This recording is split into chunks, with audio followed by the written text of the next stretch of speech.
We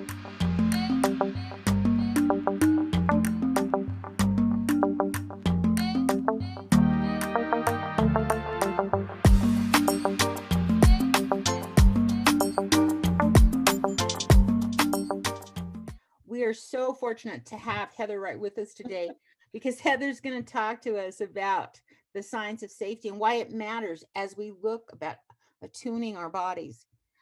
You heard Caridad mention her personal experience with her. She, of course, is a mediation instructor, an anthropologist, a practitioner, someone who is actually applying her message to her clients. She specializes in the treatment of trauma from the polyvagal theory perspective. And I want to say that I attended a talk by Heather a while back. I was fortunate to be invited. And as I sat there listening to her in this interactive workshop, in that short amount of time, I believe it was only actually maybe an hour, a little over an hour, she really moved me. And I have that experience of working with clients, and hearing Heather's perspective helped look at it from a holistic way. And putting that together was amazing for me personally and amazing for me professionally. I think you're going to find Heather Wright today and what she has to tell us, just having so much to share with us. This is going to be certainly an experience for all of us, a very positive experience. I'm really glad, and we're fortunate to have Heather Wright join us. So Heather, thank you for being here. We're excited to hear you. Welcome to our work with social justice literacy. Thank you very much. I'm really excited to be here. Caridad and I have been kind of, I don't know if the word's working together, but we've been playing together how to Yes. bring, well, I'm a very one-on-one practitioner. I work with people hands-on. Groups are really challenging because everybody has a different experience and it's hard to track it all. I'm actually an anthropologist. I never intended to get into this kind of a practice. It was purely by accident.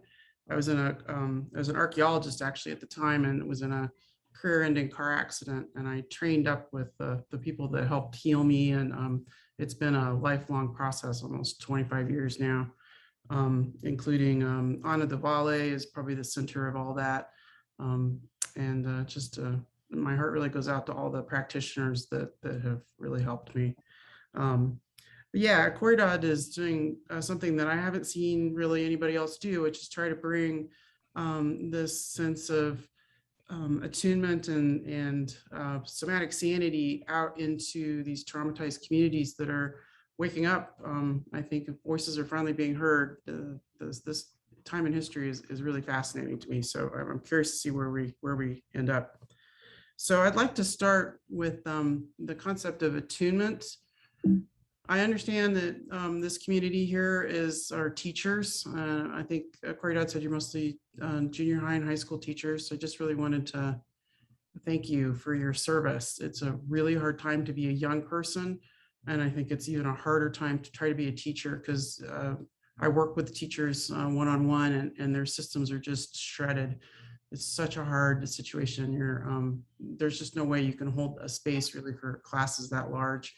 And a lot of the students showing up now are in states that we hadn't seen maybe 20 years ago. And I just want to ask you folks, for those of you who've been working for a long time, have you seen a shift in your population, like your students, in the last, since 2000, maybe, that the usual techniques of reward and discipline are not really working anymore, that if you isolate someone and time them out or put them in detention or something, they don't like reset and regroup and come back into the community more regulated, they actually sort of implode.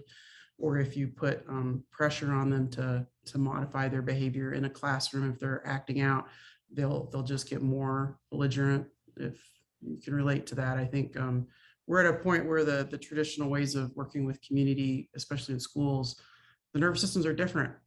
And that's what I'd like to talk to you about, sort of what's going on underneath at the biological level.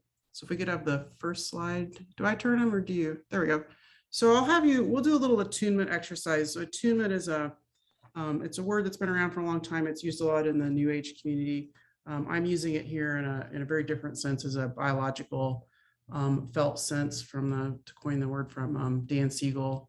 And we'll just start with a little exercise. So the master of attunement, I think, in the public sphere was Mr. Rogers from Mr. Rogers' Neighborhood. And I'd invite you to watch his documentary. I have not seen the new movie with Tom Hanks, but the documentary is really important because it follows sort of his evolution. You can just see him doing attunement pretty much every moment. And if you just kind of watch those, you can even watch it with the sound off and look at his body language, and just, he's in a state of attunement pretty much the whole time. So what we're going to do for exercise, if you want to get comfortable, I'll make sure your kind of feet are on the floor and you're just relaxed and just be yourself. Just picture a time in your life, if you like, where you felt somebody was really there for you. Like it could be a grandparent or a teacher, maybe not your own parent, but just a moment where you felt like that person really felt you and was completely unconditionally aware of your system, and that they may have come in at a time when you were in distress and with their own system, often with a hug or a physical touch. It's not a communication verbal, although the tone of the voice is really important. It's not what they say, it's how they said it. That feeling of being met heart to heart. And if you have the kind of life where, unfortunately, that may not have been something you can remember, you're welcome to bring in a religious figure or even a character from a movie or book that you felt that. When I did this exercise my first time, I brought in Dr. McCoy from Star Trek. I always related to him as a little kid. I thought he was just so kind, and that sense of being met with the heart, not with an intellectual, you're going to be okay kind of thing. So just take your time and just kind of feel yourself, and just take a moment to feel your heart while you do that. And we'll just do a moment of that, just feeling felt by somebody who cared about you at some point in your past. And as you do that, sort of feel what happens to your breath and maybe even your temperature.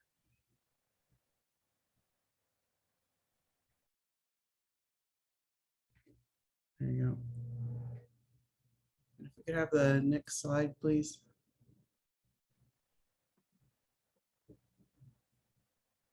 The most powerful thing you can bring into any situation is your own attunement to your own state and other states, and then to co-regulate the person you're attuning with.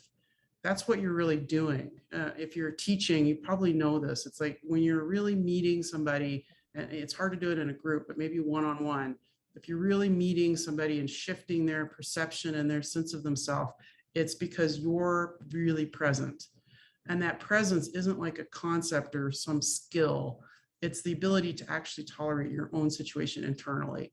So it's co-regulation precedes self-regulation. And that seems a little backwards because we think of, oh, I have to be regulated before I can reach out and meet somebody else. But that's how humans are. When we feel safe with others, then we're able to reciprocate that and be vulnerable and be safe. Expand that out to others. So you've probably seen that kind of move through a room, where if somebody says something really brave and then everybody sort of responds, you'll feel state shifts in rooms all the time. Mm-hmm. Most of the time it's going the other direction. You've got somebody disruptive and they kind of drop a pebble in the pond and the whole thing kind of blows up. That's probably something you're more familiar with as a teacher, but it works both ways. Next slide. So the root of attunement is the ability to have a felt sense internally, which is called neuroception, which is a concept and term that Dr. Stephen Porges came up with to describe how we distinguish internally whether we're safe or not safe. And it's done through a vast complex, mostly the vagal complex, but all the senses are involved, including senses that are, in the Tibetan tradition that I study in. They have numerous senses, perceptions, not just the classic 6 senses. They have like 33, I think. And so they're picking up all kinds of like vibration, the sense of the mind, a sense of you know, what they call ordinary mind, which is the sense of just being present without any reactivity happening. So, so practicing neuroception is a skill, and there's exercises you can do to sort of start to cultivate your ability to track your own system and get yourself in a state of regulation, and then meet the other person. And then that creates the connection of attunement where the other person feels felt. So for this one, we'll kind of do a little exercise where I'll invite you, instead of receiving the attunement you receive from somebody who cared about you, and since you're teachers, you might very well have one in mind, take the same kind of stance of just resting into yourself and feeling a moment where you really connected with somebody, and you feel like a student maybe, and you feel like that was a transformative moment for that person. Therapists have these all day long. You know, it's such powerful work. You may have changed somebody from, you know, being in a suicidal state to being able to leave and go have lunch and be able to go back home and be able to continue in a way that they weren't, because of the shift of being connected with somebody.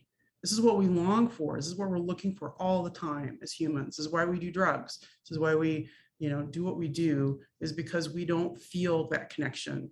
So we're looking for this, especially as small children. You know, it's the kids that run up, you know, to people. You wonder why, and it's because they're present, and the kid knows that this person is gonna be present to them. But I think the Mr. Rogers documentary kind of shows you. It's the only thing I can really find. There's movies, I'm sure, but it's just better to see it in real life. Somebody who is holding that and just being completely there for somebody unconditionally and relating to them face to face and heart to heart. This actually changes our biology, our physical state. So next slide, please.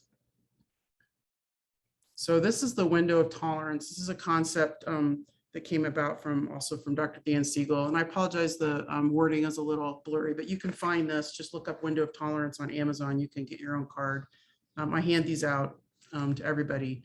The window of tolerance, this is a polyvagal view, which means that it understands that it's not just about fight, flight, and normal rest, digest, kind of cat in the sun, parasympathetic, but there's another layer of another branch of the autonomic nervous system that the old traditions, as an anthropologist, I can tell you that state was very well known by every shaman. The tradition I work with Ana de Valle down in Brazil, this is the state that they worked with. It's a death state. It's the possum or freeze response. It's a completely different branch of the nervous system. You go into sleep in it, but generally you're not going into it too much during the day when you're with people, unless you have PTSD. So the window of tolerance is the yellow zone here, and this is all rest, digest, relate.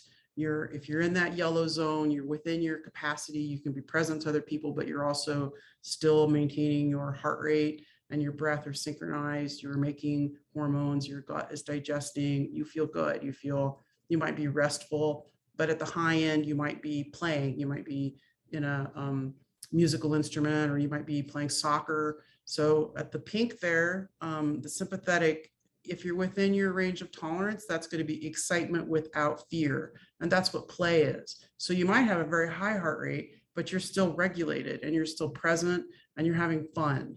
And so there's a huge sense of flow and a lot of camaraderie, and people are very convivial in this state. If you go down the blue, if you're in submission, or I don't like that word, but I like the word surrender or vulnerability. This is where intimacy lives. So this is the mother and baby bond of being able to submit and relax and surrender and breastfeed. The mother needs to be in a very warm oxytocin state of bonding. So this is where intimacy is. So I would call it surrender or intimacy without fear. If you have fear involved at the up end, that's fight flight. Excitement with fear is fight flight.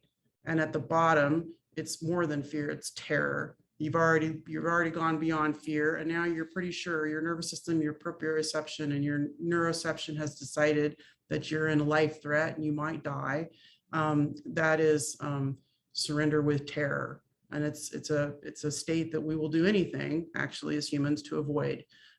This is where heroin addiction comes from. This is where the intolerable pain of abuse and what Patricia was talking about, that's, I call it the donut hole. It's going to be somewhere between the throat and the pelvis. It's everywhere the vagus nerve contacts, and you probably are familiar with it. When you contact it, it feels like you're falling through the floor.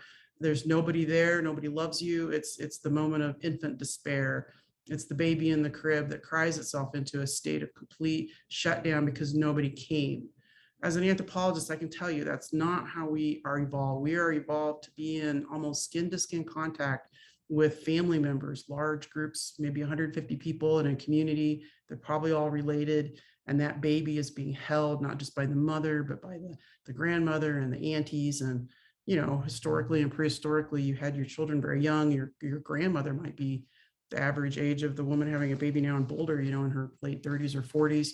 And so you have this like mandala with the baby in the center, with the primary parents and caregivers radiating out, and it includes everyone. And that baby is being held in a way that I don't think modern society can even comprehend. You know, skin to skin, nursing on demand, co-sleeping, warm. This isn't a baby that's crying itself to sleep, which is not really crying itself to sleep. You're crying yourself into that blue zone down there. You're crying yourself into a state of infant despair, and the baby shuts down and just goes into a kind of a funk. My teacher, Bob Scare, who's a neurologist and a physician, I was a client of his at first, and then I trained with him. He says that a baby that goes into that state, if you, even for 10 minutes, you can see the stress cortisol in their bloodstream for up to 48 hours. And you can imagine in our communities how many children are in that kind of throughout the day at a daycare center, where they're being fed and taken care of, and they're alive and they're fine, but their nervous system is not being met. And so that range of tolerance for a child like that is going to be much narrower. You can get to a point where actually all you've got is fight, flight, and freeze, and that yellow is pretty much gone. And people are just pinging back and forth between excitement with a little bit of, I wouldn't call it fear at that point, but agitation. This is anxiety. And at the low end, it's, you know, just kind of muddling through in a disassociated funk. And then we call that depression. If they're really conflated like that, it's called syndromal. And it just means that you're not able to modulate. The rest digest is sort of absent. I work with a lot of folks like that. They have digestive issues, headaches, migraines. Down at the bottom there, we're starting to see students that are living in this possumed out, low tone or high tone dorsal state. It's sort of accepted culturally. If you watch videos, I mean, not to give anybody a hard time, but I think Billie Eilish really models this. It's like a flat affect. A lot of girls get into this. This is where you see cutting, anorexia. Women are a little more hardwired for freeze as a survival adaptation. Fight flight is more the boys, but we're starting to see more girls with ADHD and things like that. And ADHD is living in the red zone at the top. You're living in fight flight. You're always mobilized because you don't feel safe. And if you come down a little bit and try to relax, you'll actually get a ping back up. So I could talk for 3 hours on this little slide. So, but the basic concept is you want to extend the window of tolerance in yourself and others.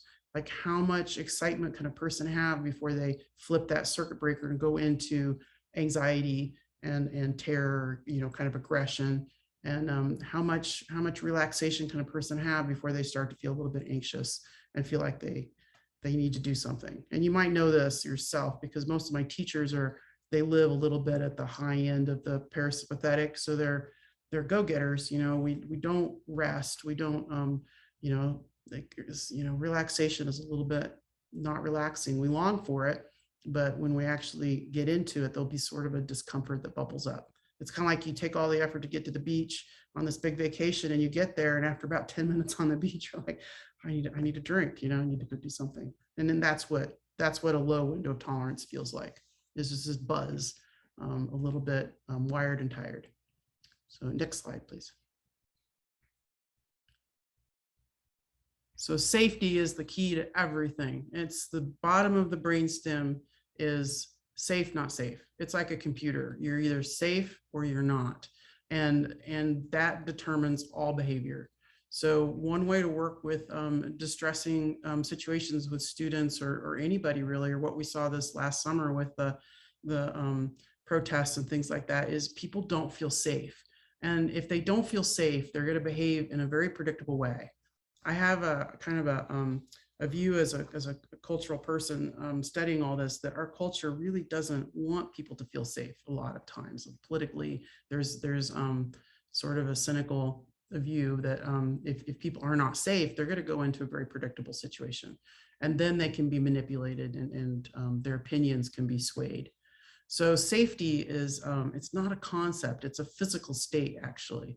It has to do with the heart rate and the breath and the digestion and being in that yellow zone. It's actually, it's a rest, digest, relate state, and it's extremely biological. You can put people on heart rate variability and you can tell very quickly whether or not they feel safe. And sensitive people that are not safe, where their family system or their community safety is just not very available. And you see this with cultural groups that were oppressed. I mean, that's the biggest problem really, is that it gets into the generations. And if you're not able to feel safe as a mother taking care of your baby, or as a father raising your children, if you're not safe, how are you going to imprint attunement and safety onto your children? They're going to pick that up. And how many cultures that immigrated from Europe or that were here indigenously, at any moment something could happen, and everything you've known and loved is just gone. That's just the history, I'm afraid, of a lot of us. America is a very interesting culture, because we have so many communities that came in where they were fleeing not being safe. And the indigenous cultures, I mean, I'm an archaeologist, I can tell you, however bad you think it was worse than that. Just intentional, almost a 400-year Holocaust of making sure that people didn't feel safe, moving them around, taking them off their land. It's really kind of hard to comprehend how safety is at the root of everything. So next slide, please.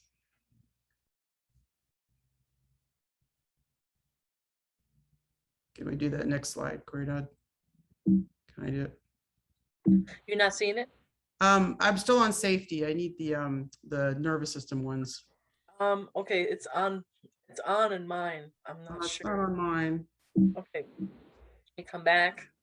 Okay. Is that good? No, I'm just seeing the one. I'm seeing the safety one. How about now? No. I'm not sure. Is it possible the screen sharing has been paused at the top? Sometimes that happens. Yes, actually.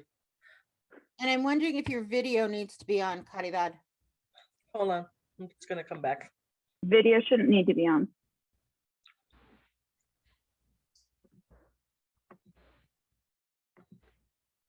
How about now? Yeah, that's it. Thank you so much. Sure. Did it. So this is from Dr. Peter Levine and the Somatic Experiencing Institute. So this is the idea of the window of tolerance kind of in action. So on the left slide, you've got somebody who had good parenting and not too much medical trauma, and they, good enough. They may have a lot of bad things happen to them, but they're able to come back into regulation fairly quickly.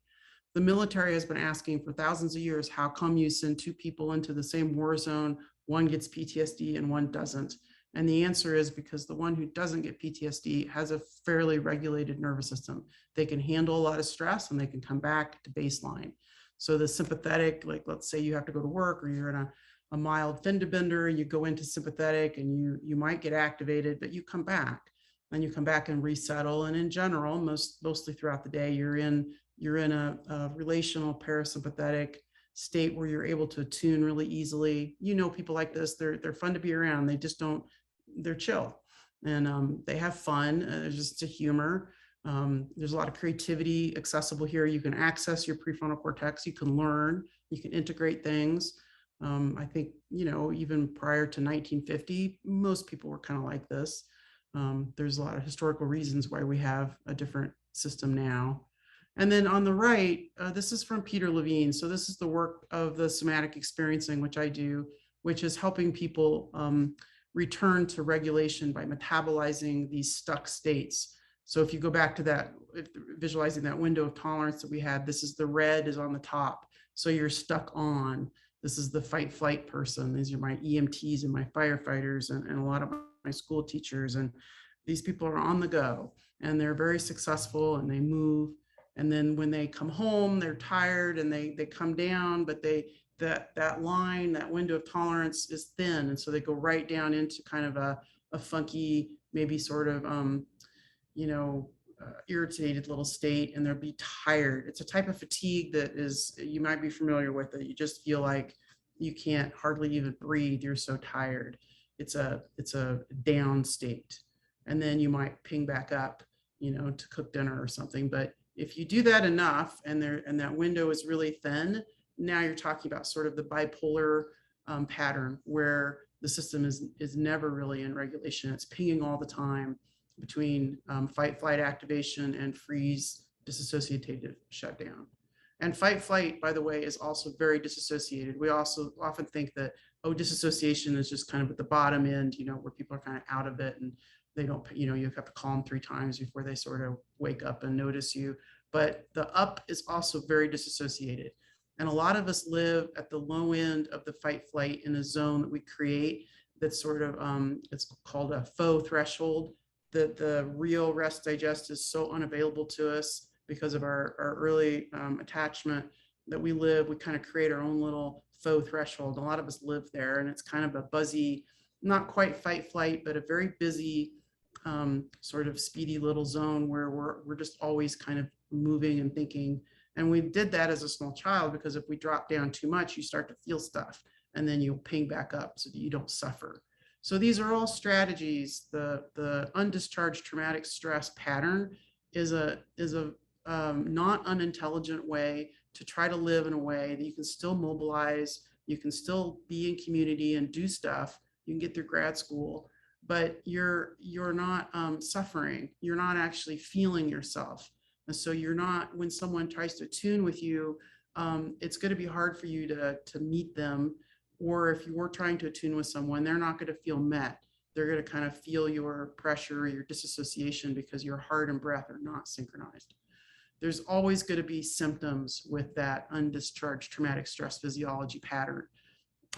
Bob Scare, my neurologist, says there's about 300 different symptoms, but the big ones are digestion, headache, sleep, all the kind of functions of normal regulation are kind of held hostage by the survival state physiology. This person on the right is always in a state of survival. Everything is sort of problematic. And you probably have been in meetings where everybody's in these states and it's just really hard to communicate because everything is sort of heightened. There's a kind of an intensity. It's crisis oriented. So it's not going to deal with anything until it's a crisis. I would say our politics is kind of like this. Our whole culture is sort of, we don't really address anything until it's a crisis because the regulation is just unavailable to such a large percentage of the population. So next slide, please.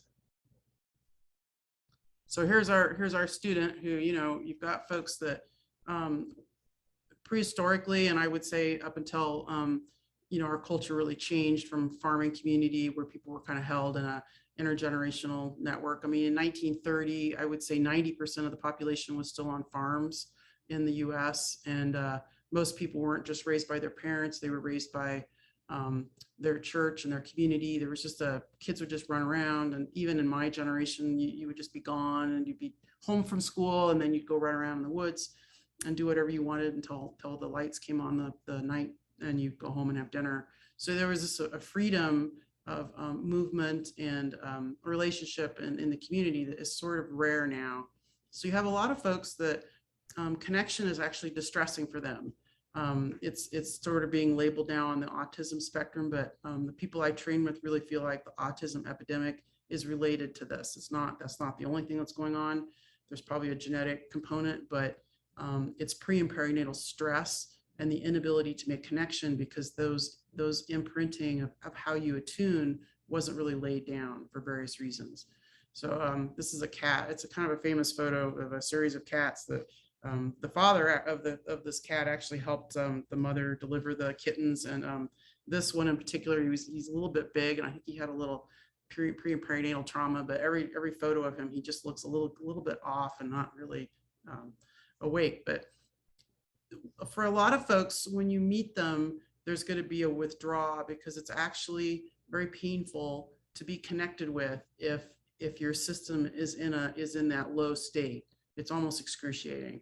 So it seems counterintuitive, but you may have encountered this with your students where they long to connect, and then when you connect with them, they sort of recoil, and it's the shame-based paradigm where the connection has been overcoupled with shame and unmetabolized shame and maybe abuse, and that's just really the biggest problem we have with our community is the human connection with anyone who has been abused or neglected, especially. It's just excruciating to actually be connected in that way.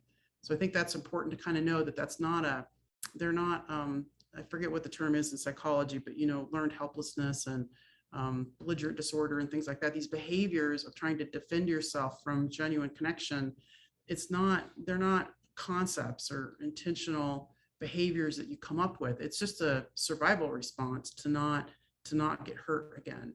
I did ask Bob Scare one time, what is this really about? And he showed us a video in one of my classes with him of a small baby with a mother, and it was filmed and with blind camera. And the mother was instructed to just play with the baby for a little while and then turn away from him for just a few minutes. Don't make any eye contact. Don't, her hands are in her lap. And so she turns away, and the little boy, he's probably about 3 months old. He tries to get her attention. He does everything he can to bring her back. He's really cute. He touches her. He starts, and then he starts crying. Gets more and more distressed.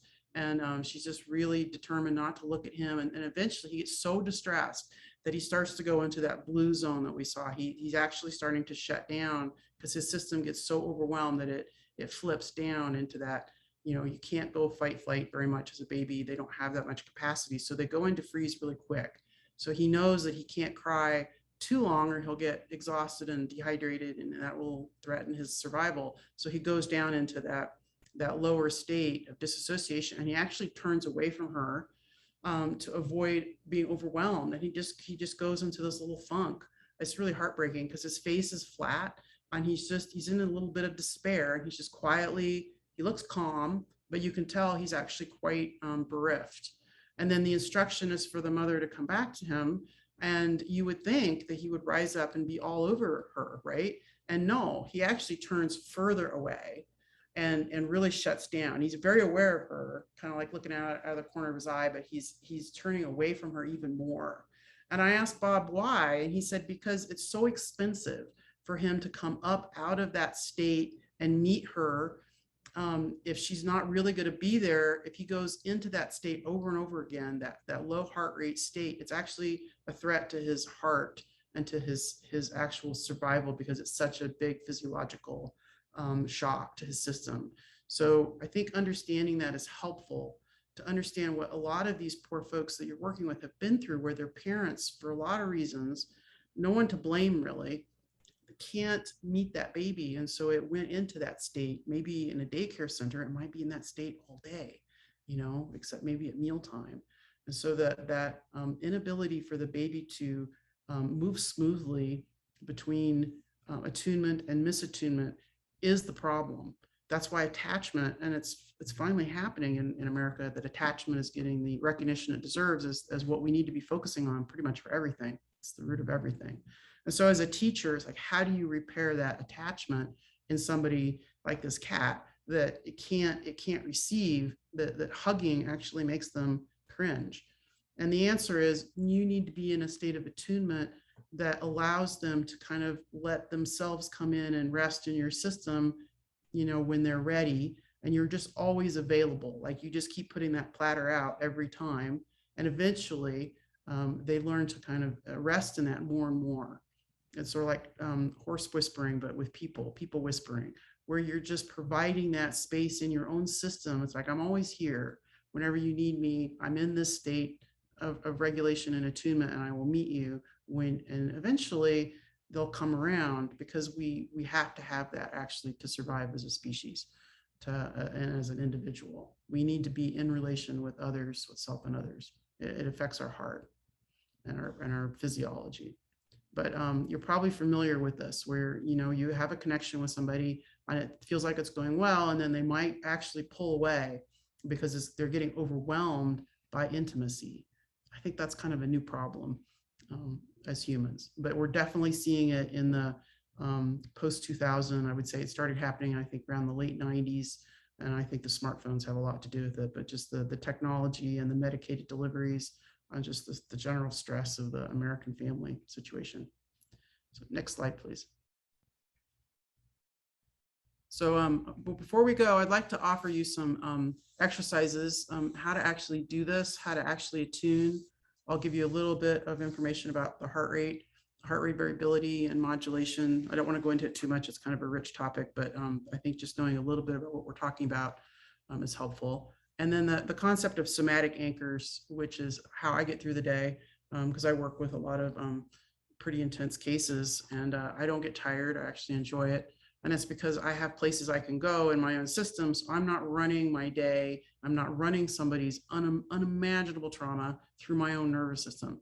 I'm running, it's like a Faraday cage. I'm running it through a bigger space that includes me, but it's not my heart really that's feeling the entire totality of the traumatic situations that these people have experienced. I'm aware of it and I'm present to it, but it's like there's a way to get more space in your own system so that you can be present to people's anger or suffering or whatever it is, and you're not losing your sense of self at the same time. And grounding and centering are the two main things I think we need to be teaching to everybody and doing every day. A lot of the folks that in my community that were working with protesters during the Black Lives Matter, we're helping people do this at the beginning of every meeting so they can, it's part of what was happening during the civil rights movement with Martin Luther King. Is like, what is it really that we do to maintain nonviolent communication? And if you can't ground and center, it's going to be really hard. You're going to have to do that sort of externally with your mind. It's going to be exhausting. But if you can ground and center pretty quickly, and you know when you're in it, when you're not, you've got capacity. And you've got an ability then to sort of go beyond yourself and work with extreme situations without getting pulled out and becoming part of the problem. And then self-care is an interesting concept in America right now. There's a lot of stuff out there, but I'll let you know what I think it really is.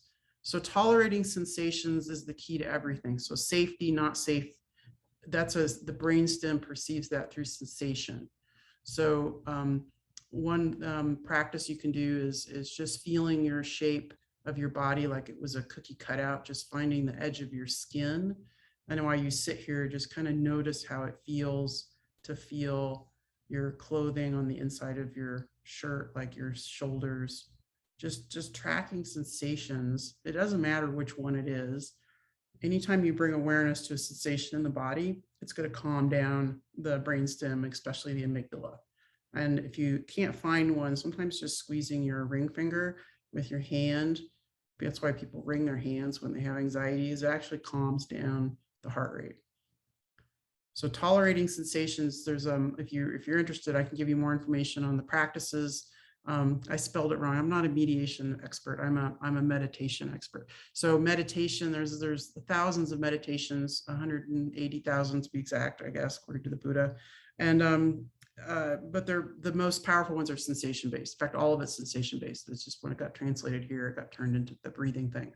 But it's working with learning to cultivate equanimity inside your own body by tolerating unpleasant sensations and also exploring and cultivating pleasurable, and then realizing that really there's no difference. It's just sensation, and coming to a point of being able to tolerate pretty much anything that arises without having that reactivity. So you're maintaining your window of tolerance within your own system with awareness. So heart rate variability, this is coming directly out of Dr. Stephen Porges. His work is really dense. I love him dearly, but I wish he needs an editor. Most of the ways I reach him is through his videos. And I included one with Corey Dodd where he's working with two women. It's a little video that they did, the quirky stuff. But I sent that link, so you might want to watch him. That's a way to meet him, working with teachers and what we're talking about here. But heart rate variability, basically, very simply, is when you breathe in, your heart rate goes up, and when you breathe out, your heart rate goes down. And the breath and heart are synchronized. On every breath is a little different, and the heart rate is working with that. So it's deep in the brainstem. There's sensors in there that feel how much a CO2 is in the bloodstream, it calculates that, and it changes the breath rate based on that. A lot of us hyperventilate. Most of my clients, I've only think I worked on 3 or 4 people in my career, not including myself, that have normal heart rate variability. It's really rare in our culture. People are breathing thoracically with their neck, and they've cordoned off their diaphragm, kind of corseted it down, and they breathe a little more than they need to, and their CO2 gets a little too low, and their oxygen delivery is a little bit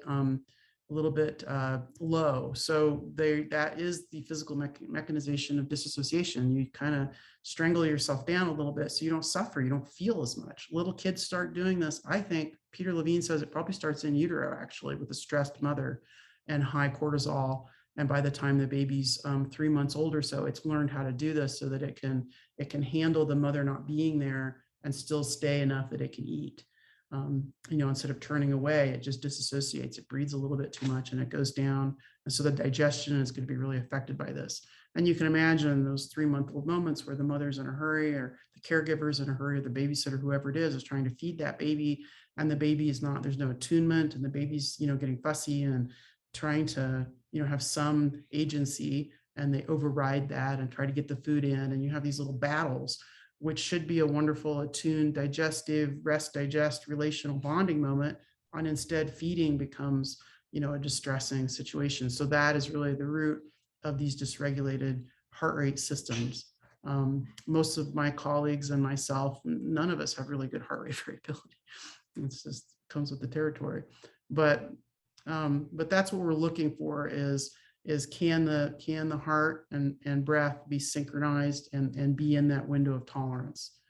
So a somatic anchor is a place that you can consistently put your awareness, and your system is going to be able to become more regulated. My favorite one that I learned from a fellow named Sinjin Young, who's an American meditation master. It's the space behind the eyes. And Corey Dodd knows this one. I do this one on everyone. But very quickly, if you remember that moment when maybe you were driving in Denver or heavy traffic or something, and somebody stopped suddenly in front of you and you weren't paying close attention, and your body hits the brake for you. It's a reflex, and all of a sudden you're kind of jolted. It's like, well, it's good, somebody's paying attention, right? Your eye sees the brake light ahead of you and very quickly sends that to the visual center at the back of the brain, which is right behind the eye, connected to the optic nerve. It goes to the amygdala. The amygdala goes, oh man, we need to hit the brake or we're going to be in an accident. And it sends that down to the right foot. And then that swings over through the psoas, mostly the deep hip flexor, and you hit the brake. And that takes training. But once you get that lined up, you'll do that for the rest of your life. You can work that in reverse. So you can, if you want to sit here right now and just sort of feel your right foot on the floor or the carpet or whatever, you want to bring your awareness to a little sweet spot right in front of the heel. It's called the eye of the foot. And you can press down. You can kind of feel how you can feel the edge of the foot, but the center is sort of a little more nebulous. That's part of the vestibular system. And then you can bring your awareness to your eye. Or if you have eye issues, you can close your eye and do it from the back. You can actually feel through your skull and feel the space behind your eye, but right in front of the back of your bone at the vector of the pupil at the very back of your brain. That's where the visionary center is. This comes directly out of esoteric Buddhism because they visualize things. And it's sort of like they visualize it and they project it out through their pupil out in front of them and create this alternate reality that then lets you kind of start to realize that everything you do, you're doing that all the time. You don't actually see your friend's face on Zoom. You're just seeing the pixels, and that part of your brain that sees remembers what that person looks like through the hippocampus, and then you create that pixelation to look like the face of your Zoom partner. That's how the mind works. You don't really see somebody. The images come in and hit the retina, and you kind of create the image based on what you think you're seeing. So that's how you can kind of work it in reverse by resting your awareness back there and then connecting with your foot.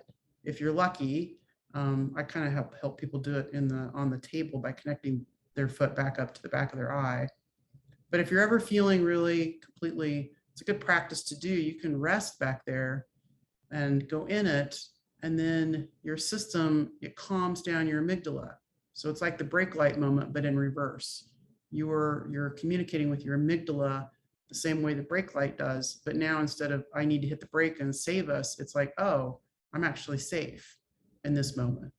And that will, it's a way to directly communicate with the amygdala, which communicates through sensory input, not concepts, which is why you can't talk yourself out of an anxiety attack. So that's a really lovely somatic anchor that I have several. There's probably in my tradition, there's dozens of them, but this is the quickest one I've been able to find. You can do the left eye then. And if you have questions, you're always willing, if anybody's really interested in this, I'd be happy to chat with somebody individually to help you do this. But it's a nice place to be when you're working with dysregulated systems, because your eye, when you're looking at someone's face, and you're in this space behind your head, they're going to feel that. It's a very soft gaze. It's really lovely. You're paying attention to them, but there isn't that egoic edge of, like, I don't know, for teachers, like academic assessment, of being the focus of something that needs to be fixed. There isn't that intensity of, like, I need you to be a certain way for me to be okay. And that's a felt sense that someone's going to pick up. And this is a way to put a stick in the spoke of that and just give the situation some space. So you might practice it at home a little bit. If you want to know where I found it, it's from a CD set called Breakthrough Pain by Sinjin Young, like shin bone, and then Shinzen, like Zen Buddhism, Shinzen Young. It's out of print now, but it's very easy to find. And the audio cassette that I had was a cassette at the time, but the audio disc is available to be streamed from soundstrue.com. So if you need that referral, just contact me, or Doc can send that. But he mentions it a little bit in there. And this is a master meditator working with sensation and cultivating equanimity. But that's how the old meditators would do it. It's like, how do you get away from yourself? How do you get out of your mind and out of your thought processes? And there are spaces in the body that actually do that. So very quickly, that moment that you find that space and connect it with your foot, that's grounding. Your vestibular system has decided you're safe based on that little practice, and grounding is the ability to be present and aware and safe, but that the vestibular system is online. That's what grounding is. A lot of us aren't able to do that because our system, the vestibular system, didn't get really well developed. It's a really important system that comes online pretty early in the first few days of life, and even in utero, because the baby needs to know which way is up in order to be able to nurse and digest. So you'll see a lot of really interesting vestibular stuff in your traumatized students populations, because the vestibular system wasn't quite developed in those early days. And that's where occupational therapists can come in and maybe help them. Centering is being able to maintain your own kind of sense of self within your own skin boundary, and still being able to relate to the outside without getting pulled out. And a lot of times, most of us that have dysregulation, the heart and breath are not regulated. Our nervous system is going to be like looking to hook up with other nervous systems. And these are the folks that will be pulled out. So if you have a disruptive student in the room, they just do one little thing, and all of a sudden the whole room is disrupted, and what you have maybe planned and set up maybe for hours before class is just gone in an instant. That's because they're not centered. So when you're not centered, you're pulled into other people's nervous systems very easily. When you're centered, you have your own equanimity, you have your own heart rate and your breath, you're fairly attuned, you're regulated. Other people are going to do what they're going to do, and they will, but you're not being pulled into their fight, flight, or freeze dysregulation, because those states are quite contagious. You're able to actually, maybe if you're regulated enough with your centering, just your presence will settle the situation back down. So for centering, what I have people do is, if you're left-handed, it'd be your right hand, and if you're right-handed, it'd be your left hand, but your non-dominant hand, you kind of lay it over your navel. And you can just visualize that you have a navel, and when you were a little fetus and embryo, all of your nutrition and oxygen, everything that you needed to live came through that navel. The innervation and vasculation is still there a little bit, like you have a little belly button, that tissue, even though you're an adult, there is vestigial, just like an appendix, there is a vestigial umbilicus in all of us. So you can just kind of feel that. You put your hand there, you can do this for quite a while, like in the bathtub or something, and just explore, but there's a lot of space behind the navel. But even if you can't feel that space, you can just rest your hand there and then just feel the edge of your body like it was a cookie cutout. And then with your mind's eye, just draw a line to your right and then back to your navel and then down between your feet and then back to your navel and then to your left and then back and then up to the top of your head and back down. So it's like you're connecting the edge of yourself back to the beginning, your center.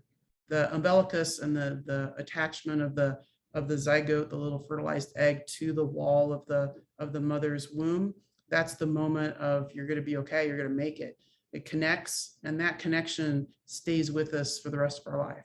That moment of attaching, not being an individual, but attaching to somebody else, that connection is the first one, the most primal, and that stays with us, and you can kind of feel it if you want to feel through that. The way I describe centering too is if you remember that moment when you're driving and you're going into the parking garage and you have that uncanny feeling you're going to hit your head, it's because we map ourselves in space. The mapping neurons know where we are when we're moving through a room or something. And when you're driving a car, that expands out to the edge of the car. That's why fender benders are so disruptive, because you might be a little ding, but your nervous system thinks you just got hit, like injured, because whatever tool you're using, whether it's a fork or a car, the nervous system incorporates it into your nervous system. That's why you don't hit your mouth. You can eat in the dark because you know where your fork is. And if you've been around babies, they don't have that yet. So that's why you have to put the little mittens on them, because they'll stick their fingers in their eyes because they don't know where they are yet in space. So centering is, and if you do them together, you've got a pretty amazing tool and if you get good at it, you can do it on the spot. Like somebody has disrupted your situation and you need to come back to yourself, or you feel yourself getting pulled into somebody else's sort of rage or terror or whatever it is, you can ground, you can find that space behind your eye, you can connect it with your foot into your left one, you can ground really quick, you can rest there, and then you can just lay your hand on your tummy and feel the space around you, and just very quickly, it's counterclockwise for some reason, I don't pretend to understand why, but you start at the right and go down to your feet and off to your left and up to your head and back, and you create a little egg shape around you, and that's your little space. That's your peripersonal space. And in America, it's not terribly big, but if you go to other cultures, Italy maybe, it's actually quite big. And they begin and end maybe 3 or 4 feet away from themselves. And they're very happy to let people in. There's a coziness in those cultures that we don't necessarily have. And then the self-care, it's a buzzword, right? It's state specific. So if you go back to your range of tolerance again, if you're in fight flight, you're not going to be able to really access genuine self-care, because self-care is a rest digest state by its very nature. If you're really shut down and you're in that low tone disassociated state, you're going to be burning a particular type of calorie energy thing. This is where diabetes comes from, type 2 diabetes. You're going to eat the chocolate cake. Your system has decided you're not okay, and that you've just survived a bear attack, and you need to replace all that energy that you expended maybe running for your life, even though all you did was drive in traffic. But you're home now, and there's going to be a craving. All addiction lives here. The sugar craving for pain meds, alcohol. It's very hard to maintain sobriety if you can't learn how to bring yourself back up into that rest digest state and increase your range of tolerance. The fight flight stuff is, if you're in fight flight all the time, you're actually not going to be that interested maybe in eating. You're just going to eat on the run. You're going to eat whatever kind of, there's not much of an interest in high quality food. It's just whatever gives you a little bit of energy, energy drinks or caffeine in particular, something that keeps your buzz going so that you don't sink down too low and feel too much. So food addiction is in here. Basically, if you really think about all of the addictions that we get into, the 10,000 things, it's because we're in these uncomfortable states at the outside the window of tolerance, and you're going to do something externally to try to modulate that discomfort so that you don't suffer. So self-care is a really brave moment where you're really relating to how you really feel. And then instead of going to something externally to make yourself feel better and try to modulate yourself, you actually just relate to what you're actually dealing with. And that could be a sensation, uncomfortable sensation, which it starts as sensation and that becomes an emotion, and then that goes into thought. So they kind of stack up. And at any moment you could relate to whatever it is that's actually going on. And that takes a little bit of time. So, Savasana pose, just taking some time to lay down maybe, or just going to the bathroom and sit down on the toilet, just put the seat down and close the stall. And just, you might have 1 minute or half a minute. You're just going to sit there and put your hand on your navel, and you're going to ground, and you're going to center. And it's like, what is it I really need right now? What is it I'm feeling that I can't relate to? It's good to cultivate a little bit of this outside of the day. But self-care is the ability to ascertain what you really need in that moment based on from a state of regulation. What you might need is water. What you might need is just a moment without noise. What you might need is to just take a day off and sleep all day. What you might need is to just get away from everybody and go up into the mountains or something. Like, you don't know really until you actually explore it what you might actually need. And it's not a need to fix the situation that you can't tolerate. It's, what do I need to restore myself so I can have more capacity to be present to myself and others. So self-care is sort of an endangered species, and cultivating it, it's a lifelong and moment by moment daily kind of thing. And you can't do it if you can't relate to how you actually feel. So we're going back up to that tolerating sensations at the beginning. You have to be able to tolerate what you're really feeling in order to maintain your equanimity or range of self-regulation within that window of tolerance. So that's the spiel. I have a lot of compassion for all of you and what we're all going through. I wanted to save some time for questions and answers. We have a few minutes, but if you have anything, you're welcome to ask me here, or you're always welcome. Corey Dodd has my contact. You're welcome to contact me too. I do consultations over Zoom, and I have a lot of tools. One of my new favorite is the Safe and Sound Protocol from Integrated Listening Systems that Dr. Porges developed, which is an auditory system for self-regulation. But thank you, Corey Dodd, for inviting me. Thank you for coming, Heather. Thank you.